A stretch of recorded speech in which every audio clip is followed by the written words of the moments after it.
आज 84वा जनसंवाद कार्यक्रम कोपट कार्यालयामध्ये आम्ही घेतला आणि दर सोमवार शुक्रवारी मोठ्या प्रमाणामध्ये लोकांच्या समस्या घेऊन लोक येतात। आज तर डोंबिवलीमधनं गणेश स्मृती इमारतीचे सर्व भाडेकरू आले होते,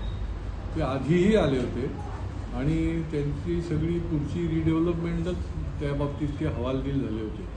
कारण की भोगवटा पत्रच त्यांना मिळालेलं नव्हतं आणि कोणी देत नव्हतं, कारण ते भाडेकरू होते। परंतु त्यांना भोगवटा पत्र देण्यासाठी जे म्हणून करायचं ते आम्ही फॉलोअप केला आणि संबंधित अधिकाऱ्यांना वेळोवेळी सांगून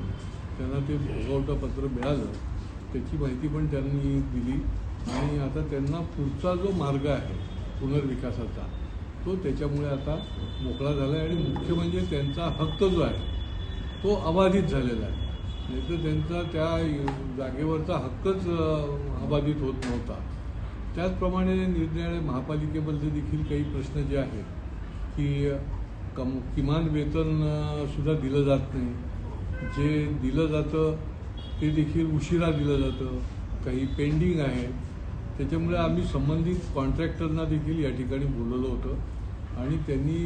मुदतीमध्ये जर त्यांना दिलं नाही, कारण ही सगळी मंडळी कष्टकरी आहे,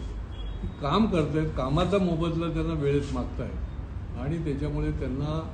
आम्ही ब्लॅकलिस्ट करू म्हणून आम्ही ते शेवटी ठेकेदारांना आम्ही सांगितलं आहे आणि त्यांना वेळीच त्यांचे जे काही थकबाकी आहे किंवा एक कॉन्ट्रॅक्टर बदलल्यानंतर दुसरा कॉन्ट्रॅक्टर येतो ठेकेदार, तर त्यांचा मधला जो दिवसांचा पगार आहे तो त्यांना योग्य पद्धतीने मिळाला पाहिजे आणि ते देखील त्यांनी कबूल केलेलं आहे। याच्यामध्ये अनेक प्रकारे आर्थिक फसवणुकीचे देखील अनेक लोक येतात, म्हणजे मोठ्या प्रमाणामध्ये आर्थिक फसवणूक झालेली किंवा एखादं काम घेतलं आहे,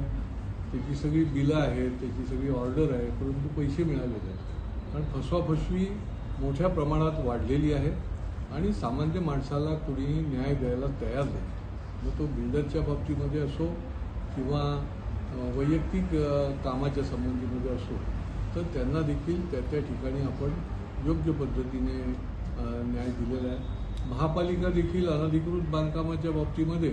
टोलवाटोलवी करताना दिसते। माझ्याकडे 1 वर्ष जुनं प्रकरण आहे की त्या ठिकाणी अनधिकृत झालेलं आहे, ते महापालिकेने मान्य केलेलं आहे,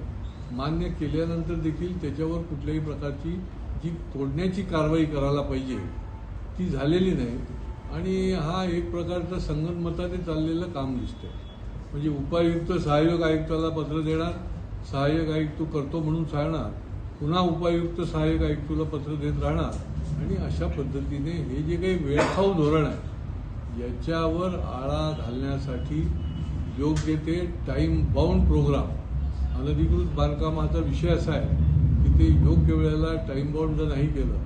तर त्याचा न्याय जो आहे तो मिळू शकत नाही आणि म्हणूनच ते बांधकामाला उपयोग होतं। तर त्यासंबंधी देखील आता आयुक्तांची जी आमची भेट होणार आहे त्यावेळेला हा मुद्दा देखील